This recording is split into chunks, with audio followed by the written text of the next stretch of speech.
గురుగారు మరో ఉత్తరం చూద్దామండి. శ్రీకాకుళం నుంచి వెంకటనారాయణ గారు రాస్తున్నారు. సరస్వతీదేవి ఎలా అవతరించింది తెలియజేయగలరు అని అడుగుతున్నారు. కొన్ని పురాణాల్లో కొన్ని కల్పాల్లో అమ్మవారు పుష్కర క్షేత్రం, రాజస్థాన్ రాష్ట్రంలో పుష్కర క్షేత్రంలో అమ్మవారు జన్మించిందని ఒక ప్రమాణం చెప్పబడింది. కానీ వసంత పంచమికి ప్రమాణం చెప్పింది ఏంటంటే బ్రహ్మవివర్త పురాణంలో ప్రకృతి ఖండంలో చెప్పబడింది. సమస్తమైన దేవతలు ఎట్లా పుట్టారనేటువంటి విషయం, ప్రకృతి నుంచి ఆ పరబ్రహ్మ స్వరూపిణైనటువంటి అమ్మవారు పుట్టిందన్నారు. అట్లా పుట్టడంలో ప్రధానంగా చెప్పబడింది ఏంటంటే గోలోకంలో ఉండే కృష్ణుడు వేరు. ఇప్పుడు మనం మామూలుగా భాగవతంలో చెప్పిన కృష్ణుడు వైకుంఠం నుంచి వచ్చిన నారాయణమూర్తి. కానీ ఆ కృష్ణుడు మనకి పద్మకల్పం అని ఉంది. ఇప్పుడు శ్వేతవరాహ కల్పంలో జరిగింది మనకి భాగవత కథ.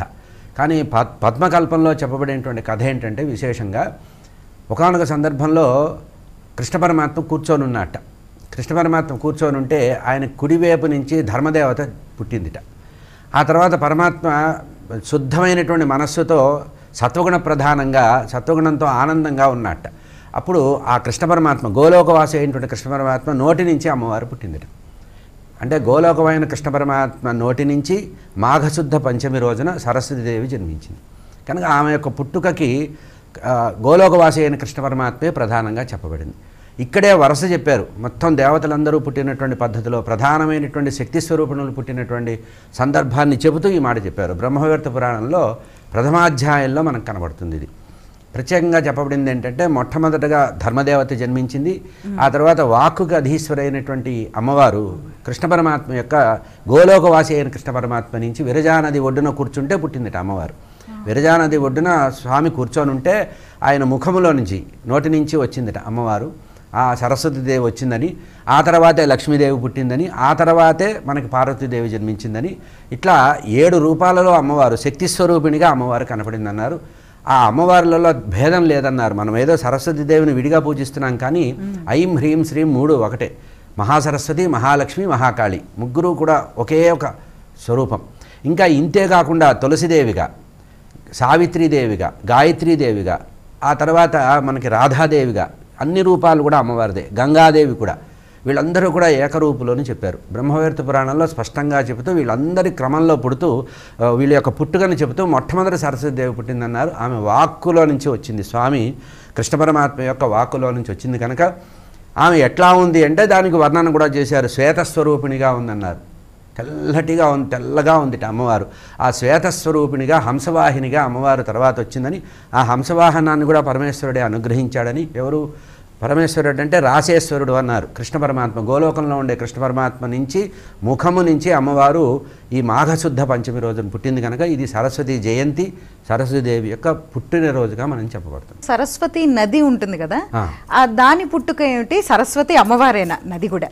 సరస్వతీదేవి ఒక ప్రార్థన చేసిందట, మహావిష్ణువుని ప్రార్థించిందట. ఏమని ప్రార్థించిందంటే గంగాదేవి కంటే నేను గొప్పదాన్ని కావాలని కోరిందిట.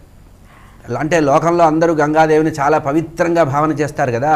ఆ గంగాదేవి కంటే నా స్థాయి ఇంకొక స్థాయి ఉండాలి, నన్ను ఇంకా పైకి అనుకోవాలంటే అప్పుడు విష్ణుమూర్తి నవ్వి అన్నారట, గంగాదేవి కంటే నిన్ను గొప్పదాన్ని నేను చేయలేను, ఒక పని చేయి, నదుల్లో గంగానది గొప్పది, సరస్సుల్లో నువ్వు గొప్పదాన్ని అవుతావని. కనుక సరస్వతీ నది సరస్సుగా పుట్టింది. ఇప్పుడు ఇందాక చెప్పా కదా మనకి పుష్కరము అనేది, రాజస్థాన్ నగరంలో ఉండే పుష్కరిణినే అమ్మవారి సరస్వతీదేవి యొక్క రూపం. ఆమె గాయత్రి, సావిత్రి, సరస్వతి అనేటువంటి రూపాల్లో అక్కడ కనబడుతోంది. ఇది కాకుండా హిమాలయాల్లో మనకి సరస్వతీదేవి అంతర్వాహినిగా వచ్చిందన్నారు, నదిగా వచ్చిందన్నారు. కానీ నదిగా ఉన్న ఆవిడ త్రివేణిలో అంతర్భాగంగా ఉంది, అదృశ్యవతిగా ఉంటుంది నది.